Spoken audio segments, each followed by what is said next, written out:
Welcome to this week's edition of World Crisis Radio. This is Webster Tarpley speaking to you from Washington, D.C. Now, let me start off by calling everybody's attention to some broadcasts on C-SPAN this weekend, specifically C-SPAN 3. You may recall that on September 24th, I gave a lecture at the National Press Club here in Washington for the McClendon Group, founded by Sarah McClendon, and this was all about the Russian fleets, the Russian naval fleets which arrived in New York City September 24th, 1863, and then in San Francisco October 12th, 1863, and in each case stayed through the winter, deterring the planned British and French attack on Lincoln and the Union, and they were supporting, of course, the slavocrat Confederate States of America, the Confederation based on slavery and really very little else. So that lecture has been available on the C-SPAN website, but I'm very happy to say now it's going to be broadcast this coming weekend. So that will be on this coming Saturday. Hang on, let me get the exact date for you. Saturday, October 26th, which is the day you're going to begin hearing this broadcast. On that Saturday, October 26th, you can hear it at 6 p.m. Eastern Time, and then again at 10 p.m. Eastern Time on C-SPAN 3, American History Television. And then on Sunday, October 27th, you can hear the broadcast on C-SPAN 3 at 11 a.m. So once again, to recapitulate, Saturday at 6 p.m., Saturday at 10 p.m., and Sunday at 11 a.m. So we'll be competing in prime time on Saturday. We'll be competing with Saturday Night Live later in the evening on Saturday, and then we'll be competing with Meet the Press and the rest of these vacuous blab shows on Sunday morning. So that's a lecture about how Tsar Alexander II of Russia helped Lincoln save the Union and thereby, of course, attracted the fury of the slave drivers, the Confederates. And these Confederates, as we've been pointing out, are very much with us. The other question we want to call to your attention is the visit to the United States by Sister Agnès Mariam de la Croix, Agnès Mariam of the Cross, the Melkite Catholic, in other words, part of the religious establishment led by the Roman Pope Francis I, but she's going to be on her tour in the United States. I believe she's actually already in the U.S., though I am not 100% sure, and she will be then on a tour until about the 11th of December. And later in the broadcast, I'll try to remind you of the website where you can catch up on that, right? The schedule is developing rapidly. She's going to be here in Washington, D.C., I believe, from the 8th of December through the 11th of December. And that's going to be important because that is going to be the defeat of the Skull and Bones Kerry and Susan the Viper Rice analysis or alleged propaganda story about the Gutha poison gas attack of August 21st, which brought the world to the edge of war, but which was a fraud. It was staged, cooked, a big lie, a false flag, indeed, and she's going to be giving the proof about that, especially the idea that some of the victims, some of the children who were shown dead in those famous YouTube videos were actually children, Alawites and others, who were kidnapped from the area of Latakia at the beginning of August. And that August incident has now been recognized in its own right by the international human rights bureaucracy, the Human Rights Watch, and so forth, although they don't make the connection. They don't admit that that is where the grisly victims came from in the August 21st incident. All right, now, today we're going to be shifting gears a bit. We've got the final phase of the New York City mayoral campaign. We've got Randy Credico running hard on the tax Wall Street Party ticket. And that, of course, is the pilot project for what really ought to happen in so many parts of the United States. An alternative based on New Deal values, based on working people's interests, significantly to the left of the Democratic Party, and certainly not bound by all the dirty compromises with Wall Street, which the Democrats have made. We're hearing now George Soros wants to impose Hillary Clinton as the next president of the United States. Well, we'll have something to say about that. This is not the way we want the United States governed. We've had enough of Soros clones, and that, of course, means we've had enough of Bill de Blasio, the Soros clone who's running for mayor of New York. We're going to get a mayor. We're going to get a New York report later on. But now we're also coming into this field of infinite sorrow, but also of infinite insight into the problems of governing the United States. The entire issue of the finance oligarchy, the invisible government, parallel government, secret government, deep state, rogue network, secret team, whatever you want to call it, and that's the Kennedy assassination, November 22nd, 1963. So we're coming within about a month of that. We're going to hear from what I consider to be, well, she's the author of what I consider to be the premier work on the subject. It comes in the form of a biography of New Orleans District Attorney Jim Garrison. And this is Joan Mellon, Mellen, the book A Farewell to Justice, Jim Garrison, JFK's assassination, and the case that should have changed history. The first edition, Potomac Books, 2005, and I'm pretty sure she has an updated version. But let's now go, that all comes later. In medias res, let's talk about the Obamacare website. Now, the website, of course, hasn't been working well, but it's interesting that the voice of skepticism coming from left liberals and others, highly, highly interesting. For the second week in a row on the Diane Rehm show, there have been many calls and many emails from people saying, look here, the Obamacare website, healthcare.gov, has been sabotaged. And, of course, people are looking at the various fascist billionaires who were willing to spend so much money to stop Obamacare because they consider this to be the decisive issue in terms of their oligarchical, parasitical, predatory control.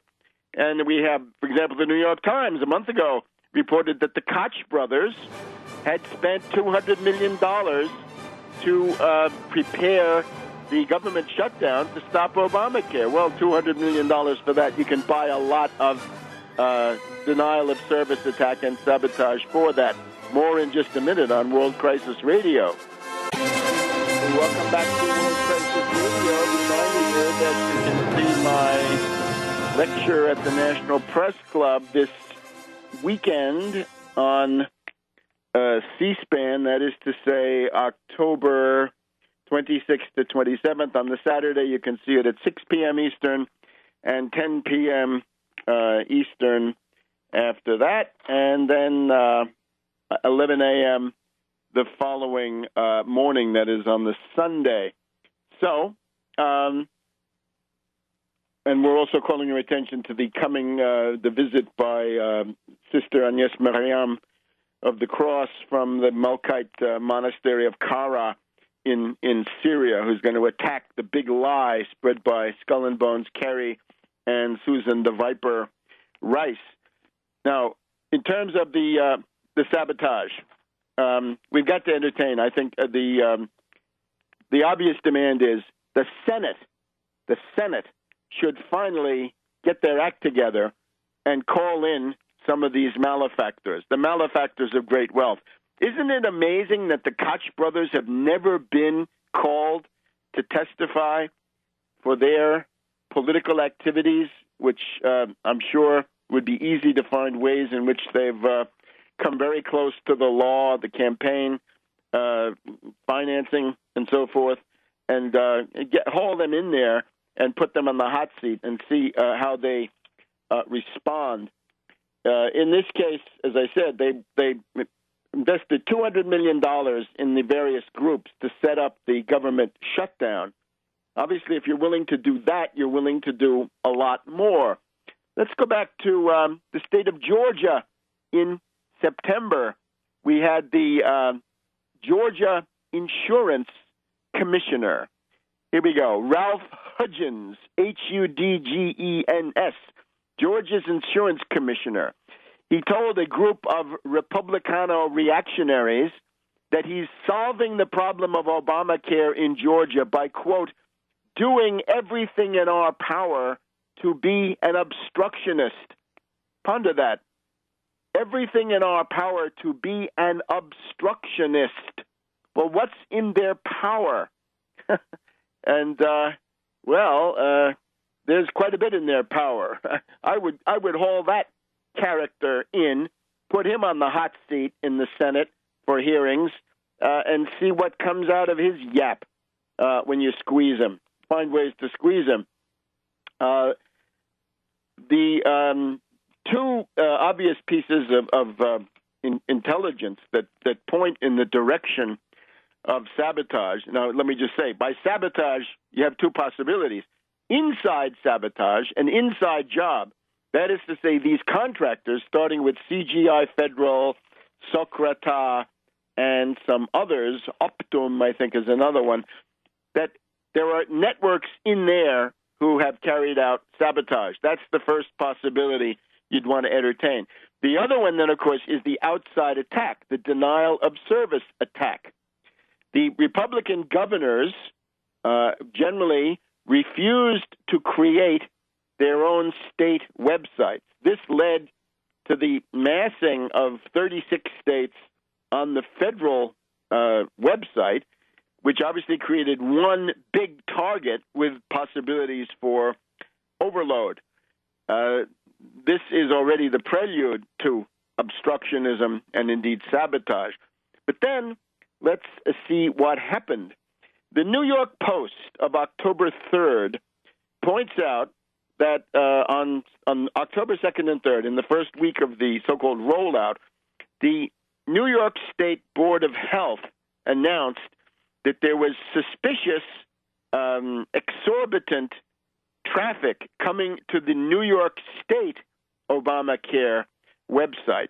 Now, they were dealing with a possible eligible population of 1.1 million people, of which they expected about 1/3 333,000 they expected to sign up in the first several months. Instead, they got 10 million visits. So the 10 million visits compared to a possible sign-up population pool at the very most of 1.1 million, that's an overload. Where does it come from? So this is already suspicious, and they announced that very early in the process. The other string, the other just example of what you'd want to go after, In-Q-Tel, the CIA proprietary, right? The company which invests in tech startups, was with part of Google at the beginning, and so forth. In-Q-Tel was present at the creation of Socrata, Socrata, and Socrates plays a key role in the data delivery to the various parts of the system. So the leads are there. Go back and reconstruct who started attacking the New York State Board of Health in the first few days, and then also take a look at what role In-Q-Tel might have had in immersing CIA networks into something like Socrates. Then the problem becomes, would the CIA be hostile to Obama? Well, we have that on record too. Just in the past week, we have this interesting case where a left-wing blogger was riding the Acela train from Washington to New York, or vice versa, and he happened to overhear Michael Hayden, CIA bigwig, intelligence community bigwig, giving a bunch of comments off the record. In other words, he was going to be cited as former high administration official, dumping on Obama for various things, right? Telling how terrible Obama was and so forth, right? And of course, we also have the example of Petraeus, right? Petraeus, the big enemy of Obama, right? Obviously, heavily implicated in that, what can we call it? In what some would see as an attempted coup d'etat to put Romney in the White House through the Benghazi case last year. So the CIA hostile to Obama, and of course these reactionary Republicans, right? Everything in our power to be an obstructionist. So I think that's plenty of basis to raise very serious suspicion. Is this a combination perhaps of inside sabotage and outside attack? Now, the other problem is, of course, that the Obama administration is guilty of absolute folly. First of all, how can you have a foreign company? How can you have foreigners brought in for something of such capital overwhelming national security importance for the United States? You bring in the Canadian company CGI, and theirs is a track record of failure, of bungling. I'm sorry. How did they get that contract? Who gave them that contract? That is an unbelievable story. Even from the point of view of normal corrupt politics, how do Canadians get this contract? It's a monstrosity. Globalization doesn't work. Globalization doesn't work. You can't put vital national security things into the hands of foreigners. The other question is, the U.S. government needs its own permanent in-house technical expertise, so you don't need to be in the hands of outside contractors. Welcome back to World Crisis Radio. One more reminder, my lecture on the Russian fleets of 1863 will be on C-SPAN, Saturday 6 p.m., Saturday 10 p.m., Sunday 11 a.m., all times are Eastern, and that's going to be this coming Saturday, Sunday, on C-SPAN 3 American History television. Now, changing gears, we've entered into this geometry of ineffable sadness, but also of tremendous political insight, which is still there to be had. The Kennedy assassination, the 50th anniversary now approaching in less than a month. And I couldn't think of a better way to begin our examination of these questions than to invite Professor Joan Mellon, who teaches English at Temple University in Philadelphia. She is the author of what I consider to be the best single book on the subject, which is called A Farewell to Justice, Jim Garrison, JFK's Assassination, and the Case That Should Have Changed History. And I believe there's a recent second edition. The benefit of Joan Mellon's work is that she was actually a volunteer for the Jim Garrison prosecution of Clay Shaw in New Orleans back in the 1960s. So she has been a part of the investigation of the Kennedy assassination for all of these 5 decades, and therefore she brings an unparalleled historical overview. You cannot understand the state of the Kennedy assassination research and public understanding without this kind of a historical overview, which she provides. Now, there may be other studies that have some merit, and I'm going to ask her to bring us up to date on those. But if you're going to read one thing, make it A Farewell to Justice by Joan Mellon. Now we got 4 segments today. We might be able to get Joan to come back at the end of the anniversary, maybe in December or January, and give us an update. But without further ado, let me welcome Joan Mellon. Thank you, Webster. That was very kind introduction indeed. No, every word deserved. Now, where would you like to start? Tell us. Well, I'd like to start with Jim Garrison, and I'd like to mention, regarding all of the books that have been written in the last 20 years, that no single one of these books could have been written without Jim Garrison, because it was Jim Garrison who was the inspiration for Oliver Stone in his film JFK, and it was as a result of the film JFK and audiences wanting to know exactly what happened to President Kennedy and that were not satisfied by the Warren Report that led to Congress passing the John F. Kennedy Assassination Records Collection Act. And what this did was to have CIA, FBI, Office of Naval Intelligence, any number of intelligence services release what has come to be more than 5 million documents to the National Archives. And many of the authors who have written books in this period using these documents never bothered to tip their hats, at least, to Jim Garrison. So that's the first thing I want to say, that really he was the start. And not only that, but he was the first public official and the person to show the Zapruder film, which was the dress manufacturer Abraham Zapruder's home movie of the assassination, in court. And that was at the trial of a person from New Orleans named Clay Shaw. Clay Shaw was the director of the International Trade Mart and a CIA asset. And so the next thing I'd like to say is my book came out again this September. It's A Farewell to Justice, updated with a new 90-page edition. And the best document that I found that after the original edition of A Farewell to Justice was published, was a document issuing from the CIA's History Review Group. And this had to do with Clay Shaw, Garrison's suspect. And what it said was, in no uncertain terms, that Shaw was a highly paid CIA contract source.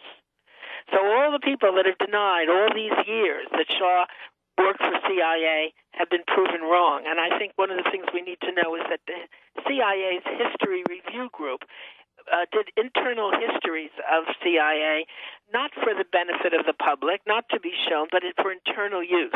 So there was absolutely no reason for them to lie in this report. So I start the discussion and the update with this document.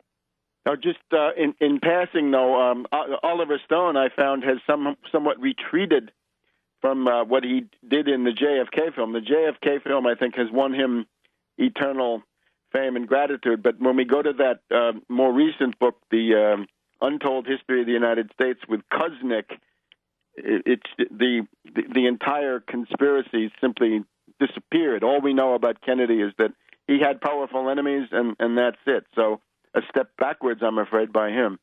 But I have to say, in defense of Oliver Stone, that at the WEC conference last week in Pittsburgh, Cyril Wecht, who runs a forensic science institute at Duquesne University, held a huge conference, 3 days, all sorts of people, including Mark Lane, who first began the challenge to the Warren Commission.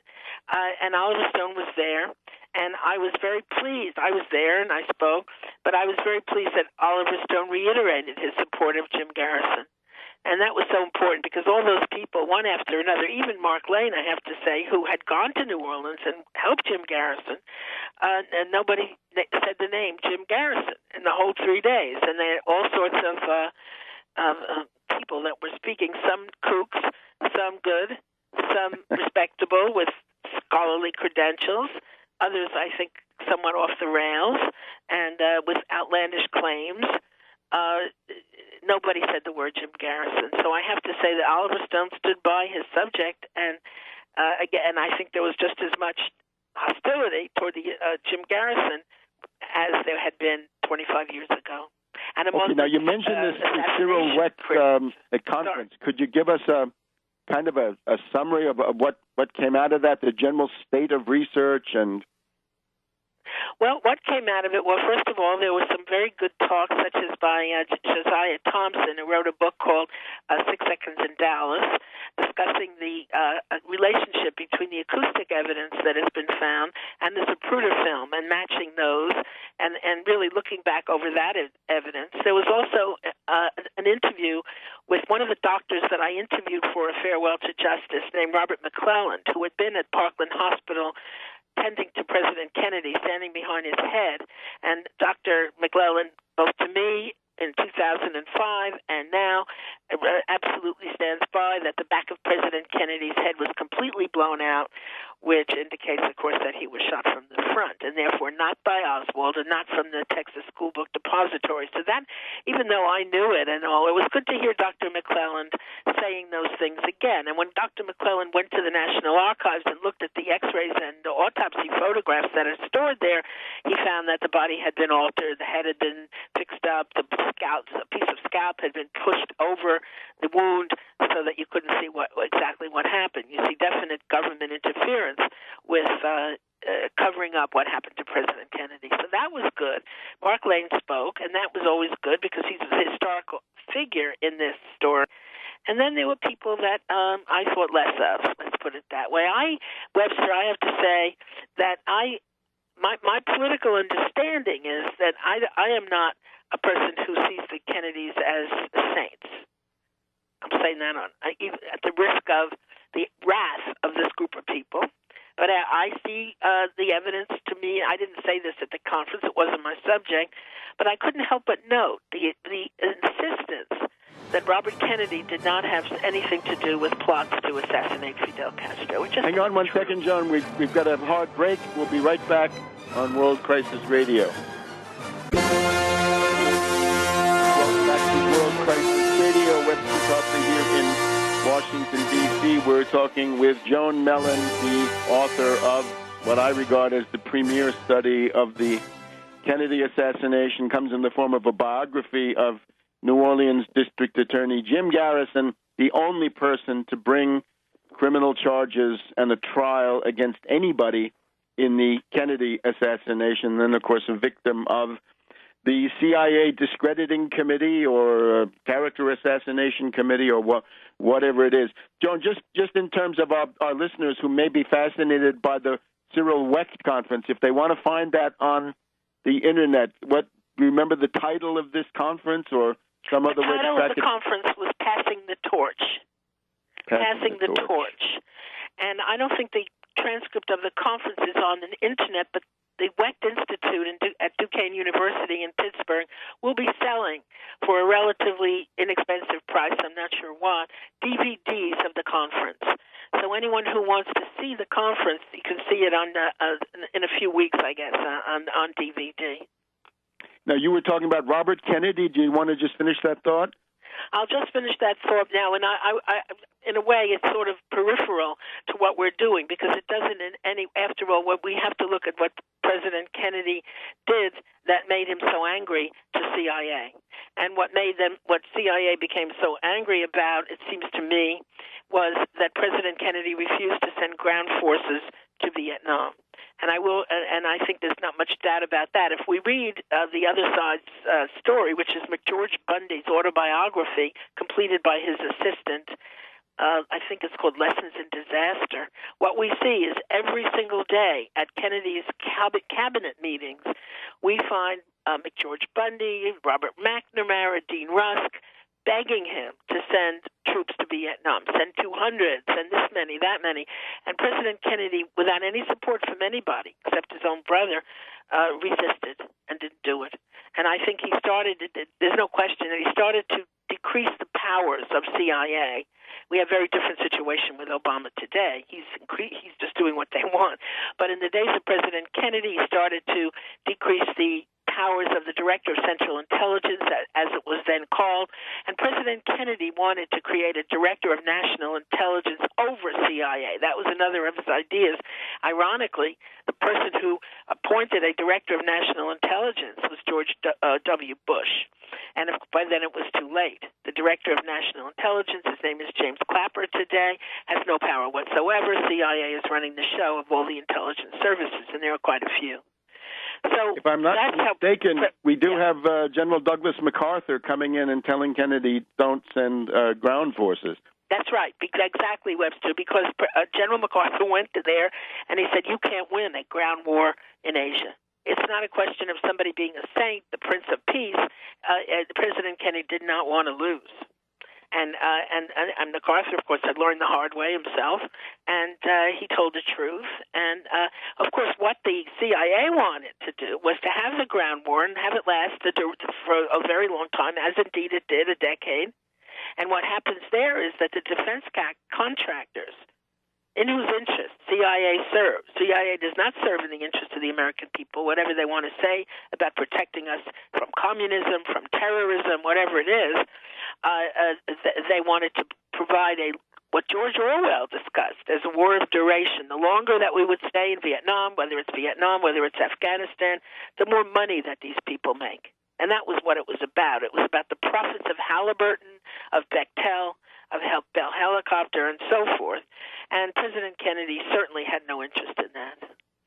Now, in saying that the preponderance of the evidence is that Kennedy did not want the escalation of Vietnam, I guess the person who's had a lot of influence on that topic is Noam Chomsky, who was always harping on his idea that Kennedy was either a warmonger or you don't have enough evidence to tell. Could you comment on that maybe?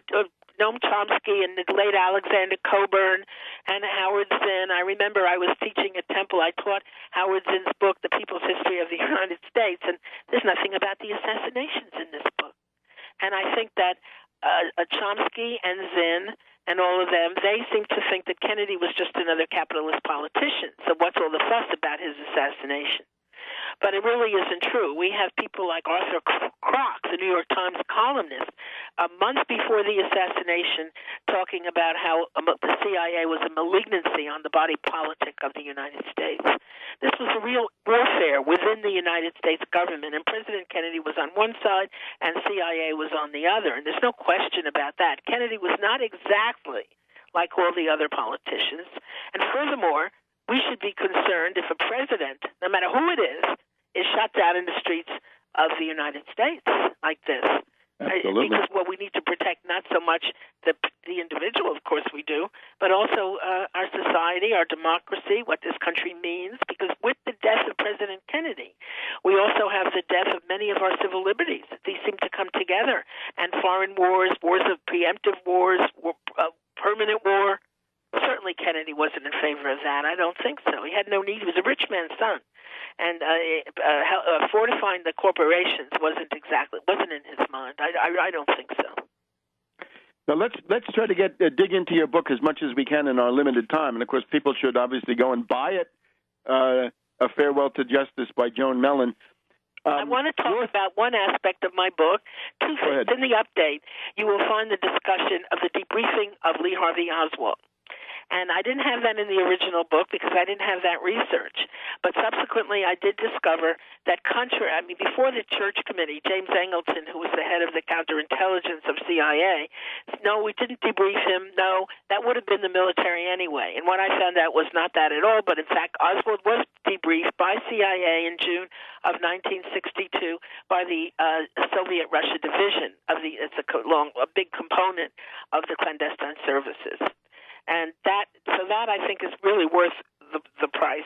And the other that I want to talk about, which is part of the original part of A Farewell to Justice and also the update, is the heart of the Garrison investigation are the travels of Oswald with two CIA people. That's Clay Shaw, about whom we just talked a moment ago, and David Ferry, who was a contract pilot with the agency, flew missions over Cuba. And these three people travel from New Orleans up north of Baton Rouge, and obviously it's all on assignment by CIA. And what they do is they're trying to get Oswald a job at the hospital in Jackson. In Jackson, Louisiana, it's north of Baton Rouge. It's what used to be called an insane asylum. It's a mental hospital, and they bring Oswald to the hospital. Now, I don't know what this CIA had in mind with that, because certainly Shaw, who was a socialite, I want to mention, who hung around with the upper class, very educated person, a playwright, certainly would not choose for his company someone like Oswald, who really was sort of this nondescript individual with no provenance, with not much education. He was just not a likely companion for Shaw unless Shaw was on assignment. Up they go to the hospital, and when Oswald starts filling out the application for a job at the hospital, it says on the application, and I saw these applications, are you a registered voter of East Feliciana Parish, which is where that was. Now, Oswald obviously was living in New Orleans. He was no registered voter. So then Oswald had to go register to vote in order to get a job at the hospital. He went back to Clinton, which is an adjacent city, a little town there, and he gets online. Now, it turns out that the day that Oswald goes to register to vote, there's a voter registration drive by the Congress of Racial Equality, CORE. And so the streets are filled with people, blacks, whites, people looking at each other. And there's Oswald sticking out like a sore thumb, one of two white men on a line of black people trying to overcome the restrictions against their voting. They didn't have their franchise. And there's Oswald. So we have all these witnesses. We have white people, black people, and they didn't speak to each other. So there was no way, as Shaw's attorney said, that they could have created a conspiracy. Because these people, one of them said, Verla Bell, she was one of the officers of court, she said to me about somebody, was he white? If he was white, she didn't speak to him, because that wasn't, you cross the street. Whites and blacks did not walk on the same side of the street. So we have all these witnesses, and they came to the trial of Clay Shaw, and they all testified to the same thing, that they saw Oswald up there with Shaw and Ferry. And one second. I'm sorry, we had another one of the breaks. This is now our 5-minute news break, and we'll be back with Joan Mellon. Welcome back to World Crisis Radio. It's our program of the 25th of October. Another reminder, you can see me on C-SPAN 3 with my lecture on the Russian fleets of 1863. C-SPAN 3, Saturday 6 p.m., Saturday 10 p.m., and Sunday at 11 a.m. We're talking with Joan Mellon, the author of the premier study of the Kennedy assassination, A Farewell to Justice. Joan, have you finished that point about the trip to the insane asylum in Louisiana? I wanted just to say something more about that. When Jim Garrison got the witnesses who were up there in Clinton and who saw Oswald, Ferry, and Shaw together, and they appeared at the trial. But the problem that the jury had was that the motive was unclear. How could Garrison had not been able to prove, Ferry was dead by now, so he was no longer a defendant. But how could you prove that Shaw was working for CIA? And if he wasn't working for CIA, he didn't seem to have a motive for being anything against President Kennedy. And so it was actually Clay Shaw's own lawyer, Irvin Diamond, who asked Shaw, have you ever worked for CIA? And Shaw denied it. I never have. And Garrison did not have the document that I referred to earlier in which CIA writes that Shaw was a, quote, highly paid contract source. So if he had it, Garrison could have charged Shaw with perjury right then and there. Precisely. And I think that that does emerge from the movie, that connection. But now let me propose how we proceed now in the 20 or 22 minutes that we have left. First of all, your thesis, as I take it, is that the CIA Operations Directorate, more or less, is responsible for the Kennedy assassination. And then comment on that. And then in my traditional division of these things, the patsies, the moles, and the technicians. We should look at Oswald the patsy, look at the various moles who made this possible, and then the technicians who might actually have been doing the shooting. How about that?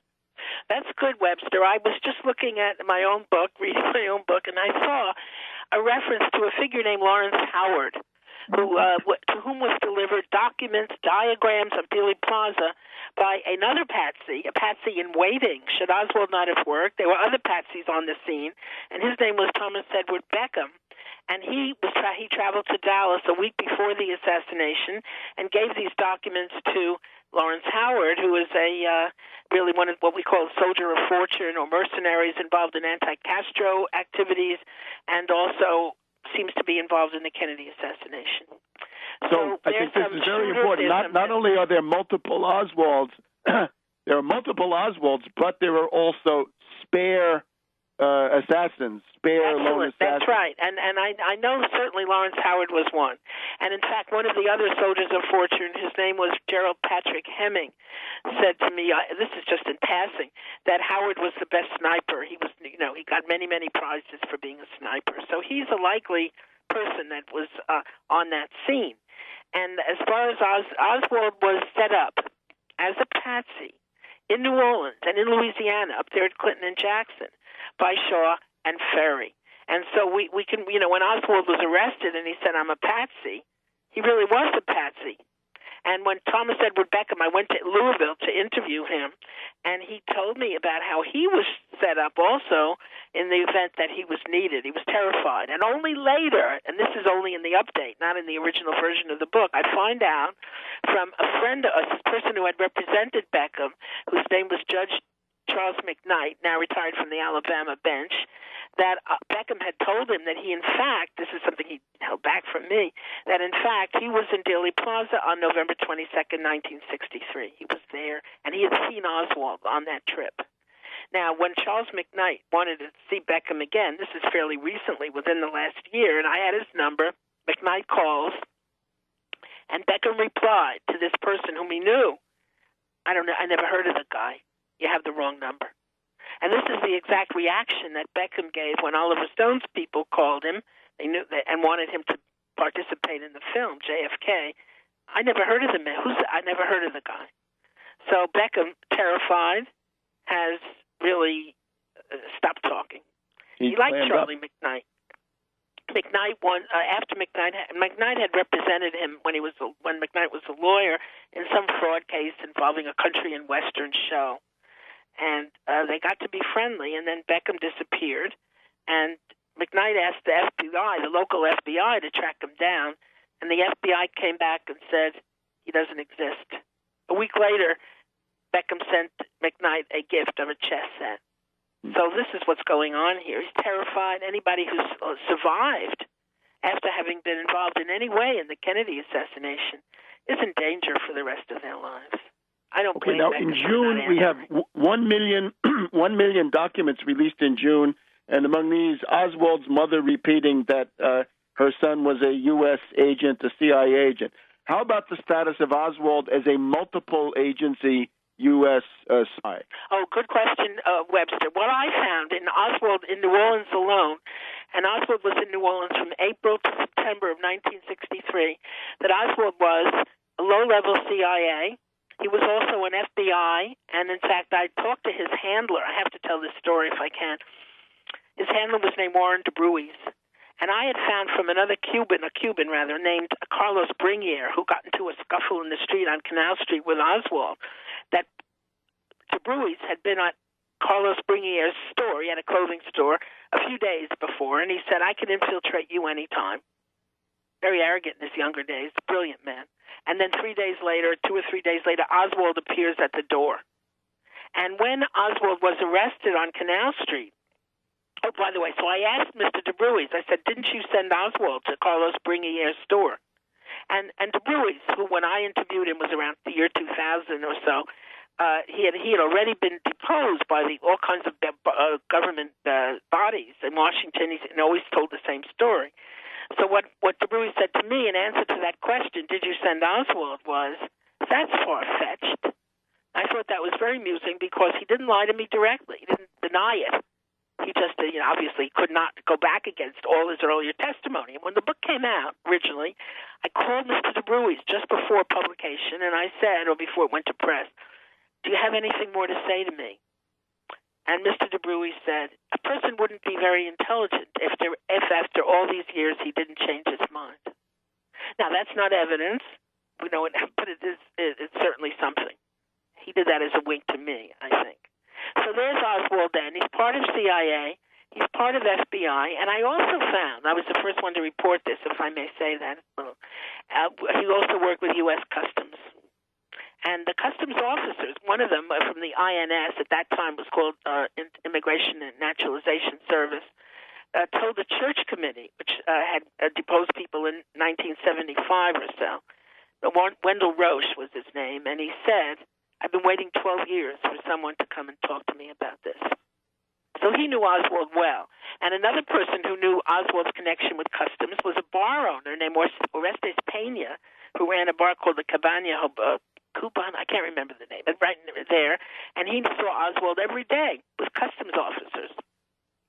You will not find released with all these documents. You will not find Wendell Roche's testimony before the church committee, and you will not find Orestes Pena's testimony. And I did find a document issuing from Rome, CIA document saying we have destroyed all the Pena records. So that's been wiped clean. So when we talk about records that might have come out in 2017 and all of that, we know a lot of records that are likely never to come out, I don't think, and some that have been destroyed too. The records that have been destroyed include the records of the second-in-command at the New Orleans CIA field office, whose name was Hunter Leak. And he had a huge truck, he said, of Oswald files, before the assassination, and he drove them to Washington when they've never been seen since. So yes, Oswald is definitely a figure of U.S. intelligence. Okay, so Oswald the Patsy. Now, how about the mole? Some of the handlers who protected Oswald, kept him from being arrested, made it possible, and then maybe something on the cover-up by the mole. Oop, we have a break. We're going to come back for our final segment in just a minute. Welcome back to World Crisis Radio, Webster Tarpley in Washington, D.C.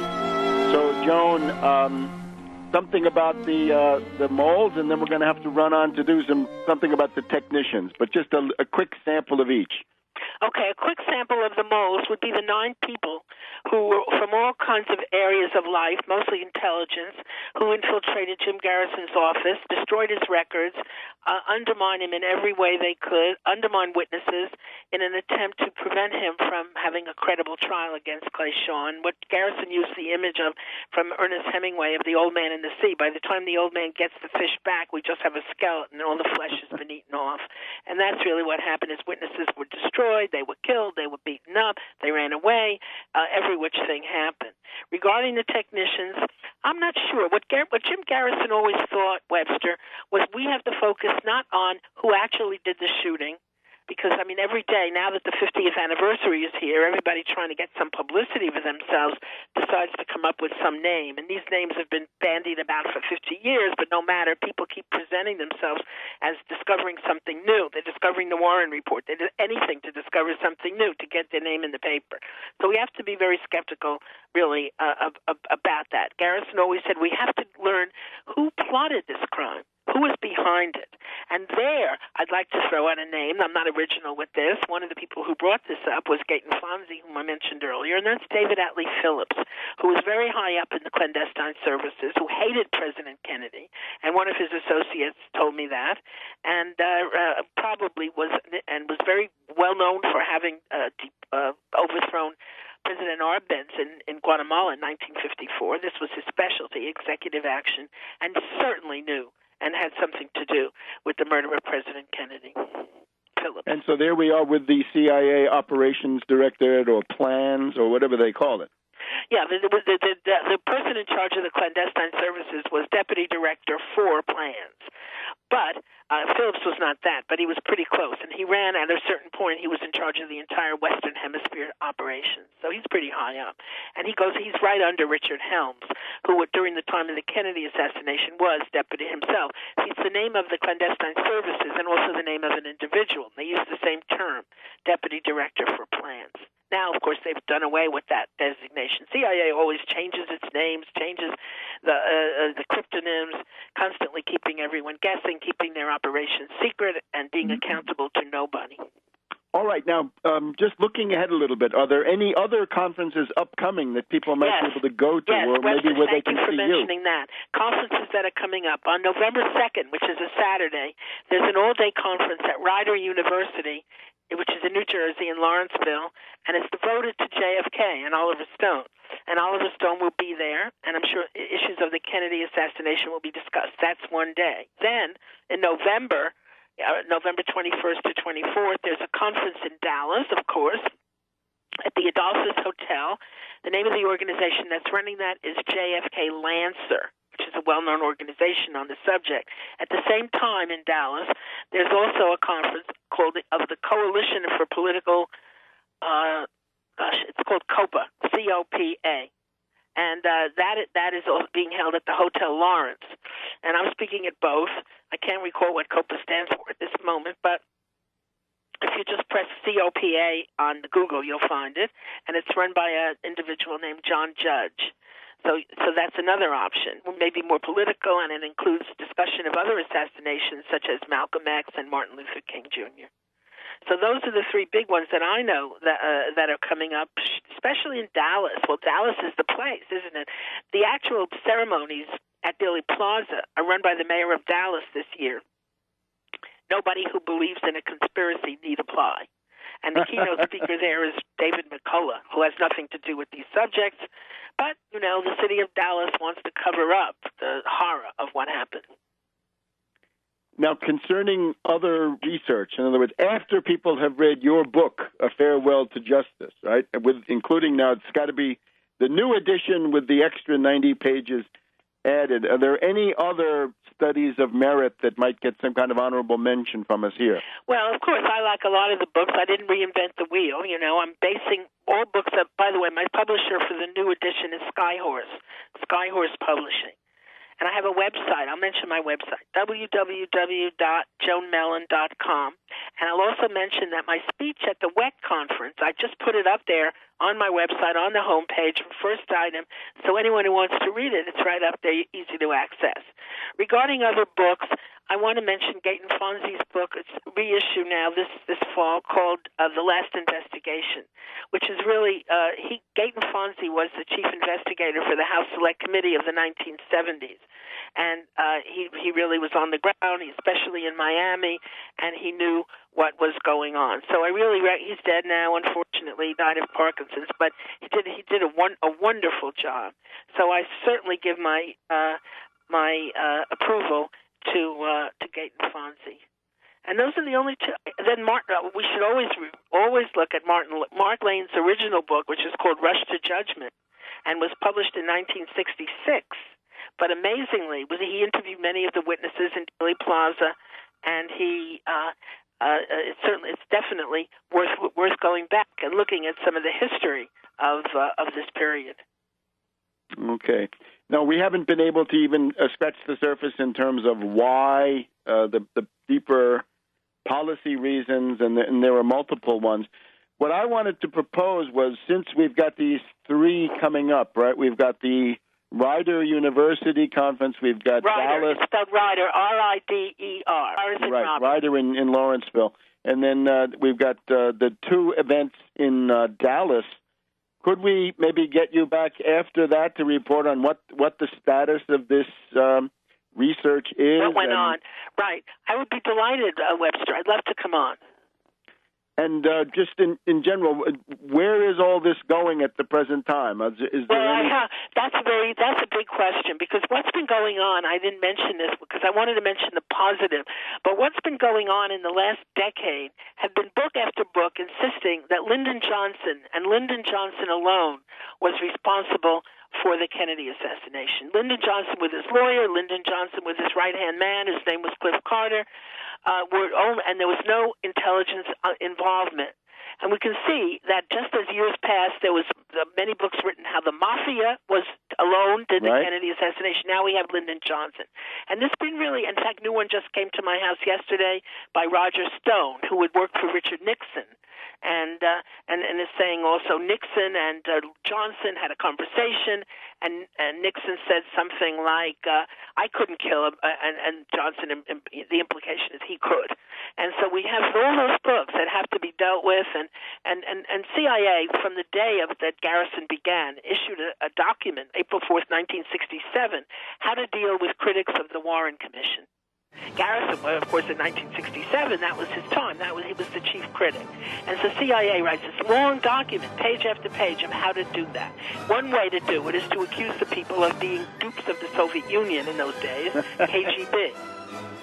Okay, Joan, I'm afraid we're out of time. The book is A Farewell to Justice by Joan Mellon, and maybe we can see you in December when all of the events have played out. Thank you so much, Webster. Okay, bye-bye. Welcome back to World Crisis Radio. Now, shifting gears rapidly once again, we want to go to New York City and get the overview on the Randy Credico Tax Wall Street Party campaign as we go towards the actual general election to be held on Tuesday, November 5th. And for this, we have a very prestigious analyst and observer, but also protagonist to this. It's Darcy Richardson. You remember we had Darcy come on the show back in the primary season of 2012. He was a candidate for president of the United States in the primaries of the Democratic Party, and we were so happy to find him because we were looking for an opposition to the bankruptcy of the Obama regime, and he provided people with an alternative, right? So he kept that flame going. But Darcy also happens to be the world's leading expert in third parties and similar questions for the United States. So, Darcy, welcome. Hi, Webster. It's a Hi there. pleasure Now, to be here.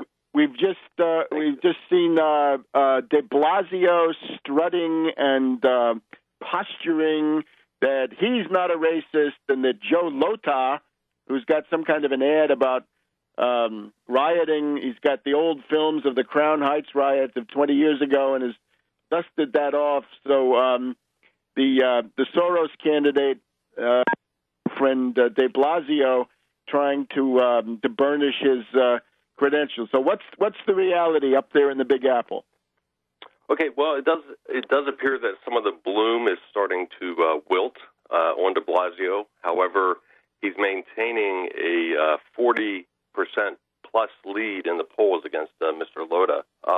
This past week, of course, Randy's candidacy is continuing to be blacked out, by virtually all of the mainstream media. But an interesting development is the fact that the other minor party and independent candidates in the race, including Jack Hydery and Adolfo Carrion, who's running on the Independence Party ticket, they're also beginning to be shut out. Right after the September 10th primaries, both of them were receiving at least a modicum of attention in the New York papers, but in recent weeks, they too are being shut out. So this is, in the eyes of the New York media, anyways, just a two-way contest, and that's a very bad development. Now, this past week, Randy and the other independent candidates protested their exclusion from Tuesday's debate. They held a protest rally of sorts at a CUNY Graduate Center on Fifth Avenue. That was between 34th and 35th Street. Randy had a contingent out there of maybe 10 or so people protesting, and several of the other candidates also took part in the protest. However, the media didn't cover the protest at all, not a single word. So that was pretty disappointing. But Randy is continuing to press his case, accepting any invitations that he gets to speak, and we have a big event coming up on Monday. There's going to be a mayoral forum featuring, invitations went out to all 15 candidates for mayor, and it's going to be held at the Hudson Guild Elliott Center on Monday at 7 p.m. That's Monday, October 28th. So we're urging all of Randy's supporters to come out and cheer on their candidate. Thus far, the big three, maybe we should just call it the big two, Bill de Blasio, Joe Lota, and the Independence Party's Adolfo Carrion, haven't responded to the invitation yet. But Randy has already RSVP'd. He's going to be there, and there will be several other candidates, including Dan Fine of the Socialist Workers Party, Green Party candidate Anthony Gronowitz. Jimmy Rent is too damn high. McMillan will be there, and also Eric Salgado, who, like Randy, also ran in the Democratic primary, but is now running on a school choice ticket. I wouldn't be surprised if all of the independent and minor party candidates show up, because this is the one event that they're actually being invited to. The forum will be moderated by Larry Littman. He's president of the Hudson Guild Neighborhood Advisory Committee, and there will be a Q&A from the audience, and each candidate will be allowed to make an opening statement. So we're hoping there's going to be some press coverage at this event, but again, I wouldn't be surprised if that too is blacked out. Outrageous. I'm urging everyone to come out 7 p.m. at the Hudson Guild Elliott Center. That's at 441 West 26th Street. That's between 9th and 10th Avenues. The starting time, again, is 7 p.m. And there's going to be live entertainment by the New York City Metro Raging Grannies. They're going to play some protest songs. And I understand that one of their members is 98 years old. So it should be a fun time for everybody, and it'll give Randy an opportunity again to make his case. So that's the positive news. But there's also I think a rather troubling development that I wanted to mention. Go right ahead. It seems 2 weeks ago, or about I guess a little over a week ago, the New York Daily News ran a story about the New York City general election ballot. And it turns out that voters are going to have to do a lot of squinting on November 5th. Even those with perfect 20/20 vision are going to have a hard time reading the ballot. And the reason for this is, actually it's twofold. They're using a tiny 6-point font on the ballot. Now, most jurisdictions in the U.S. have always used a 10-point font. So literally, voters are going to need magnifying glasses or magnifying scanners to read the entire ballot. This is particularly damaging for those candidates running as the nominees of independent bodies, such as Randy, who's running on the Tax Wall Street Party, which is at this point just an independent body. So the election officials are saying they had to do this because one, the ballot is so crowded with 15 candidates. There's actually 20 lines on the mayoral ballot. But the other reason is that there's now 5 languages that have to be included on the ballot, and they're using one ballot for all 5 languages. It's unbelievable. So in addition to English, Spanish, Chinese, and Korean, which have been the standard languages printed on the New York City ballots, they've added the Bengali language for the first time ever this year. So given the large number of mayoral candidates and the 5 languages, that's a lot to squeeze on the same page on the ballot. But thus far, only the New York Daily News has covered this. Nobody else seems to think it's a potentially damaging development. And who is that going to hurt? I think it could really hurt Randy's candidacy as well as the other candidates, minor party and independent candidates. The crowded, poorly designed ballot obviously won't have as quite as negative an impact on the state's 6 ballot qualified parties, the Democrats, Republicans, conservative, independents, green, and working family parties, since most voters are already familiar with those parties, and each of them have their own prominently displayed column on the ballot, an advantage that we don't have. So this is yet another obstacle that we simply don't need. It's already going to be difficult enough for voters to find Randy's name on the ballot. He's listed all the way down the ballot as it is. He's on the 15th line, sandwiched in between Jimmy McMillan and Eric Salgado. So even if they glance that far down the ballot, and most voters probably won't go to the trouble to do that, they'll need a magnifying glass to find Randy's name. Now, Daniela has reached out to some of the other campaigns and trying to see if there's any interest in filing a lawsuit. But thus far, there hasn't been any response from the other candidates. Darcy, I'm afraid our time is really up. Now, we want to get you back here after the election. You're the main theoretician of third parties, and since we want to see the Tax Wall Street Party in many places, we're going to be looking to you for advice. Thank you very much. That's going to be too little too late. Okay. Welcome back to World Crisis Radio. Webster Tarpley here in Washington, D.C. Remember that I will be on C-SPAN this coming weekend, Saturday the see here. It's this coming Saturday, the 26th of October, and then Sunday the 27th. So that will be 6 p.m. on the Saturday, and then follow that up with the 10 p.m. Saturday and 11 a.m.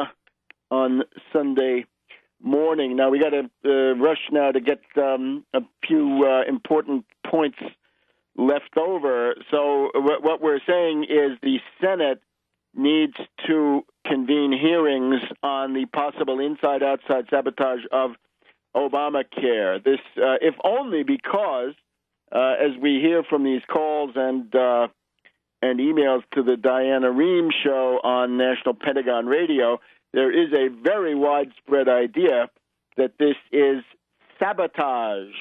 So that has got to be addressed, and all kinds of fascist billionaires can be called in, all kinds of people like that Georgia insurance commissioner saying that his main goal was to be an obstructionist in every way he could. So sift him, see what he's got to say. Then we have CGI, as I said before, the two absolute unbelievable monstrosities. How can you get foreigners for something of such national importance? How can you allow these people to get the ability to not just shut down Obamacare and what that goes with, but destabilize the United States? That's really the issue. Whatever you think about Obamacare, and we have our strictures, right? The party line here is Medicare for all, and stop trying to deal with these private insurance companies. That's one of the inherent problems. Make it a uniform federal program. You won't have to deal with state insurance commissioners, saboteurs. You won't have to deal with private companies. It's single payer Medicare for all that you want to get to. However, in the meantime, enough of this globalization. You cannot give these contracts to foreign companies. And the second thing is, enough already with the outsourcing and privatization, enough with the outside contractors. That's a dirty word anyway. We have to have in-house government employees, permanent federal employees who have the basic technological expertise. In other words, in a very, very advanced form. You'd wonder today, if you had the Manhattan Project of Oppenheimer and Enrico Fermi and so forth, would that be run by these contractors for profit, or would it be run as a matter of overriding national importance? And then we get to Secretary Sebelius. I'm sorry, we have often advocated here the question of ministerial responsibility. If it happens in your area of competency, your ministry, your executive department, and you screw it up, out you go. And it's not personal, right? If there's a train crash, the transportation minister must resign or be ousted. And if the national soccer team loses, then the sports minister is going to have to resign. So in this case, Sebelius. Sebelius also very poor choice to sell this, right? The epitome of cold, unfeeling, somebody you could easily imagine her presiding over these so-called panels, right? Skinny as a rail, twice as pale. Death warmed over. Would that be an adequate comparison? Something like that. So obviously, this happened on her watch. She's the cabinet secretary. She should be ousted. Roosevelt Franklin had mastered this technique, right? He would go through cabinets, right? First New Deal cabinet, tried, failed, out. Second New Deal cabinet, the failures weeded out relatively rapidly, right? That's the way you get results. And of course, the current system is a protection system for oligarchs, not a good thing. So that would be that. Now, concerning the foreign policy front, right? Harry Reid said there's no grand bargain. Great. I hope he means it. I hope he's not lying. Now proceed to destroy the Republican Party. Don't throw them a lifeline. If they're going to shut the government down again, then let them do it, and then let them suffer the consequences in November of 2014. Lou says the goal is sequester replacement. Obviously, the thing we would call the United Front for the United Front Against Austerity calls for sequester rollback. Cancel the entire misbegotten, ill-thought-out, ill-conceived notion of sequester. No cuts to Social Security or any other social safety net program, but just roll back the whole thing. My God, those Republicans will be getting the defense cuts restored. That should be more than enough for them. And if possible, of course, revenue.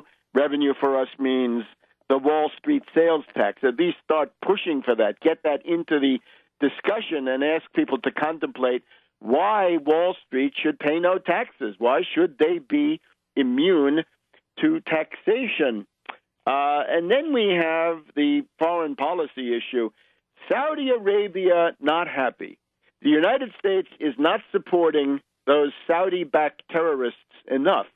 The Syrian death squads paid for by Saudi Arabia didn't get the airstrikes they need, and now Prince Bandar and others are whining and complaining that the U.S. is not functioning as their mercenary, destroying the countries they want to destroy, and they're threatening a strategic break with the United States. Well, I'll tell you, if you look in my book, 9/11 Synthetic Terror, there you will find that in the summer of 2001, actually in July and August, we had a letter from the Saudis, which was read aloud by the Saudi king at the time, saying that the U.S. and Saudi Arabia had reached the parting of the ways. Saudi Arabia was not happy, and the U.S. had better watch out. But we don't need to go all the way back to 2001. The Saudis have made a practice of this. It's called blackmail. They say if you don't give us the wars or the destabilizations we want, then we'll go elsewhere, except there is no elsewhere. And in this case, go back to 2011, we have the famous op-ed written by Prince Turki Al Faisal, right, the Saudi royal family, that this was an op-ed in the Washington Post in June 2011, where he said, look, if the U.S. Vetoes the admission of the Palestinian state to the United Nations, we are going to break. There's no indispensable ally, and he was threatening that there would be disastrous consequences, remember? Disastrous consequences, and that the U.S. had better watch out and give them what they wanted. Because what they wanted was not necessarily anything to do with the Palestinians. That was simply a kind of a cover story. There will be disastrous consequences for U.S.-Saudi relations if the United States vetoes UN recognition of a Palestinian state. That's June 2011 from Turki Al Faisal. So I would say, go ahead, try it, see where it gets you. Obviously, the monstrosity of a feudal, absolute, benighted, ideological Wahhabite monarchy in Saudi Arabia is one of the principal obstacles to general human development. They are responsible for the destruction of Syria. They paid for that. They did it, and so forth. So I think they'll find that if they break with the United States, they will hasten their own doom. And in that sense, it might be this might be good for everybody. But I don't even think they're going to do it. I think this is mainly bluffing. So we'll keep up with these and other issues. Remember C-SPAN this weekend on the Russian fleets. And don't forget Sister Agnès Mariam de la Croix, Syrian Solidarity, I think is the website, planning her tour. I think there's still a couple of open dates. And we'll see you next week on World Crisis Radio.